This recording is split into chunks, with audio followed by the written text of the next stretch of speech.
So obviously, when we look at your CV or your LinkedIn, it looks like you've been progressively rising. You're a CEO of a respected firm. Everything has been hunky-dory. One could assume, but we all know that careers have ups and downs. So just for our listeners to know that there is always a way to handle a down situation, if you could describe one such situation, how you handled it, and what you learned from it.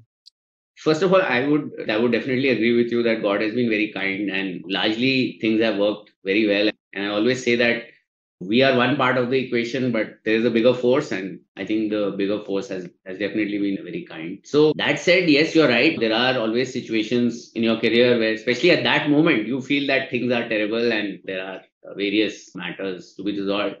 I don't want to necessarily go into any one particular situation because it brings too much light on that. I would say that my view always in situations when things are not going your way, right? And like you correctly said, there will be situations like that. There's nobody who can say that that didn't happen to them.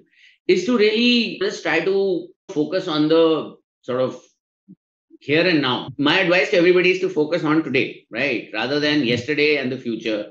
Do what is required of you. Never think that anything that you've been asked to do is too small or too insignificant or whatever, because you don't know where it's going to land you, right?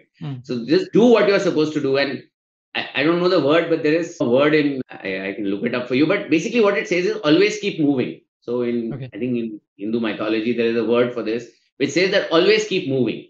Right. And everything will pass. So good times also, don't get too carried away. It's not you always, it's like a larger system. Right. In good times and in bad times, always keep moving. So keep doing something, keep doing what you're expected to do.